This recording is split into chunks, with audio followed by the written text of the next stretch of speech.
Good morning बच्चों। आज हम लोग फिर से अमरूद का पेड़ पढ़ने जा रहे हैं। इससे पहले भी हम लोग पढ़ चुके हैं। आगे देखते हैं कि इस कहानी में क्या होता है। क्या है कि जीवन नए अनुभवों में गुजरने के मध्य व्यतीत होता रहा। मिद्दू ने रखाल के साथ कुछ अमरूद भिजवाए थे और खत लिखा था कि इस बरस जबकि अमरूद भरपूर आया है, कोई घर पर नहीं है तथा नम कर देने वाली जज्बाती बातचीत के कई नाजुक टुकड़े। पिताजी की चिट्ठियां हमेशा ही कुछ दूसरे प्रकार की रही है। उनमें एहसास की चादर ओढ़ने का प्रयत्न या दबाव रहता है। ठीक है, जीवन नए अनुभवों में गुजरने लगा। ठीक है, उन लोगों का जीवन जो था एक नए अनुभव में गुजरने लगा। और वो क्या किए कि मिद्दू ने राखल के साथ, ठीक है, राखल उसके घर के थे, तो उसके साथ क्या किए कि कुछ अमरूद भिजवा दिए। और अमरूद भिजवाने के साथ साथ एक चिट्ठी भी भिजवाया जिसमें अपने जज्बाती बातों को, नम बातों को उन्होंने उस चिट्ठी के टुकड़े में लिखे थे। मैं देखता हूँ कि थोड़े समय में ही दुनिया में बहुत परिवर्तन हो गया है और यह परिवर्तन तेजी से दूसरे परिवर्तन की भूमिका बनता जा रहा है। बड़े बड़े घातक शरीर दुख मामूली और अचिंतनीय हो गए हैं। और पिताजी लिखते हैं कि माँ के बाएं फेफड़े में जो धब्बा था वह पुनः उभर आया है। यह सब किसी अशुभ ग्रह नक्षत्र का दुष्परिणाम है। शायद हम लोगों के बुरे दिन आ गए हैं, लेकिन मैं जानता हूँ कि अब अक्षम बहुत आसान है और कहानियों में भी पात्रों का आत्मा से ग्रसित होना लोगों को द्रवीभूत नहीं कर पाता। अच्छे संपादक ऐसे कहानियों से उब गए हैं और उन्हें लौटना ही श्रेयस्कर समझते हैं। फिर मृत्यु भी आज इतनी असहाय नहीं रह गई है। दुख शरीर से मन पर सिमट आया है। पिताजी ने एक बार यह भी लिखा कि सबसे बड़े भाई चूल्हा चौका अलग करने के लिए एक तनाव पैदा कर रहे हैं।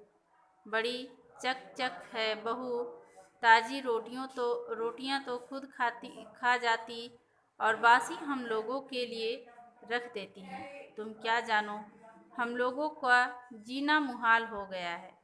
इधर तुम्हारी माँ अमरूद का पेड़ काटने को कहती है।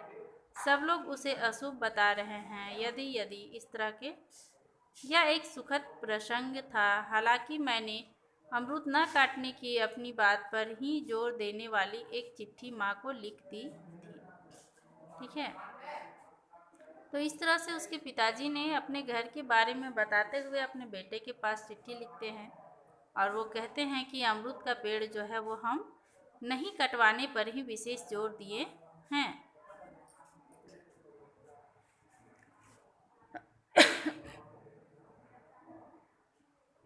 राखल हमारे पेड़ के जो अमरूद लाया था वो बाजारू अमरूदों की सुंदरता से बहुत भिन्न होकर भी स्वादिष्ट थे। अमरूदों के और दोस्तों के बीच अच्छा समय गुजारते हुए मैं किंचित भावुक हो आया। मुझे वे दिन आने लगे जब हम छोटे छोटे थे और सुबह दिन दोपहर दूसरे बंगलों की चार दीवारियां कूदकर अमरूदों की चोरी किया करते थे। ठीक है, इस प्रकार वो कहते हैं कि इस अमरूद को देखकर हमें अपने बचपन के दिन याद आने लगे, जिस समय हमारे घर में अमरूद का पेड़ नहीं था तो हम लोग दूसरे के घर में जाकर अमरूद तोड़ा करते थे। अपने इस अमरूद के पेड़ के संबंध में कभी कभार फैशनेबल ढंग से भी मैं सोचा किया हूँ। होटलों की लॉन में लगे बैठने वाले को सुखद छां देते हुए रंगीन छतों की छाया मेरी आँखों में अक्सर उभरी है। हमारा अमरूद का पेड़ एक हरा छाता है ना। जिस प्रकार होटल में बड़े बड़े छतरी लगा हुआ रहता है, लोगों को छाया देने वाला, उसी प्रकार से हमारा ये अमरूद का पेड़ है। एक डगरा सा फलता फूलता पेड़ जिसमें अनुपातहीन डाले नहीं बल्कि एक साराफन। जब घर जाने को पहली छुट्टी मिली तो मन बेहद आतुर हो गया। सुख तन मन पर एक वह सात वसत की तरह सांवर था। फिर अंधेरे जामुन ब्रिज से गुजरती हुई गाड़ी ने उत्तेजित कर दिया और रात के सन्नाटे में एक अभूतपूर्व रोमांच के साथ मैंने अपने प्यारे शहर को देखा। वह रात उजाले की प्रतीक्षा में उड़ी हुई नींद की एक सुखद पर बेचैन रात था। पता नहीं, एक अजीब भयानक सी विराटता के ख्याल मन पर छोटे छोटे टुकड़ों में बनते बिगड़ते रहे। जैसे नगर इलाहाबाद की आत्मा में बहुत क्रांति है, अपने आप लोग काम कर रहे हैं, बुद्धियाँ किसी नए रचनात्मक परिवेश के लिए सक्रिय है। स्थूल के नाम पर यह शहर जैसे ब्रह्म शून्य है, लेकिन धंसने पर शायद मैं बहुत व्याकुल था। तड़के उठकर मुझे इस बात का बड़ा खेद हुआ कि शायद हमारे प्रति घर के बड़ों में कोई स्वागत भाव नहीं है। ऐसी स्थिति में मुझे बारंबार अवनिद्रा बाबू का वह चित्र याद आ जाता है जिसमें एक बूढ़े पेड़ की आत्मा अपने को तोड़ देने के प्रयत्न में सुखी है, क्योंकि उसे यह जानकारी है कि उसकी घेरे में एक नवल तरु उग आया है। यह बात उतनी बुरी नहीं थी कि अमरूद के पेड़ को काटना, उसकी जगह एक और गुलदाउदी और दूसरी ओर केले की क्यारियां बना ली गई है, बल्कि चुनौती इस बात की थी कि हम लोगों में जब धीरे धीरे जिंदगी की बुलंदी विकसित हो रही थी, तभी माँ को रूढ़ी और अशुभ के मिथ्या भय ने पराजित कर दिया। ठीक है, वो कहते हैं कि इस अमरूद के पेड़ ने हम लोगों को उससे कोई नुकसान नहीं है, लेकिन फिर भी माँ को ऐसा क्यों लग रहा था। फिर भी जैसे ही हम लोग अब आगे की ओर बढ़ रहे हैं, फिर भी माँ वो पुराने रूढ़िवादी बातों को क्यों मान रही है, क्यों वो अमरूद का पेड़ कटवाना चाह रही है। तो इस तरह से वो लेखक जो है वो बताते हैं अपनी माँ के विषय में। शायद माँ की हम संतानें उन्हें अशुभ से लड़ सकने की अपनी सामर्थ्य का आश्वासन नहीं दे सकी थी। मैंने पाया कि वह भय जो माँ के चेहरे पर क्षणजीवी हुआ करता था, अब गहरा गया है।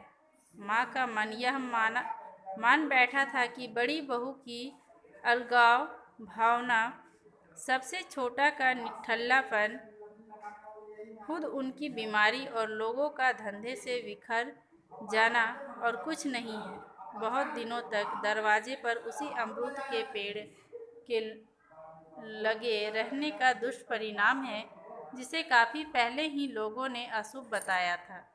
ठीक है, वो उसकी बड़ी बहू जो है अलग हो गई थी और बिजनेस के कारण सभी लोग बिखर चुके थे, सभी लोग बाहर जा चुके थे अपने अपने काम धंधे के कारण।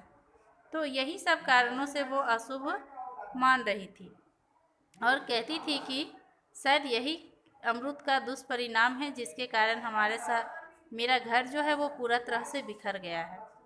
कुछ देर बाद मैंने साधारण तौर पर अमरूद की बाबत माँ से पूछा तो मिद्दू के गुस्से को सहारा मिला।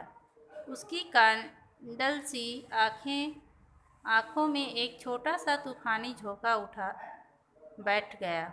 उसका मुंह फूल गया था। मेरे लिए तसल्ली बस इतनी थी कि मुझे उसका क्षोभ अच्छा लगा, क्योंकि यह क्षोभ मौजूद सामाजिक परिस्थितियों में निहायत ज़रूरी है और क्योंकि यह जीवन का परिष्कार करता है, बशर्ते इस लोभ का संस्कार हो और उसे स्वयं पोसा तथा सहा भी जा सके। अम्मा ने मेरे प्रश्न का अपने ढंग से ठीक जवाब भी दिया। शायद उन्हें भी दुख था, बहुत दुख, इसीलिए कि हम दुखी थे। मिद्दू गुस्सा थी, इसीलिए नहीं कि उसने कोई गलत काम हुआ है। सूरज पिछवाड़े के पीपल के ऊपर आ रहा था और जहाँ अमरूद का पेड़ थी वहाँ धूप का एक चकता तेजी से दिख बड़ा होता दिख पड़ा। ठीक है, तो वो कहते हैं कि अंत में माँ को शायद बहुत ज़्यादा दुख था, इसी कारण वो अमरूद के पेड़ को कटवाना चाहती थी और अंत में वो अमरूद का पेड़ को कटवा ही दी। धन्यवाद। मैं सिर्फ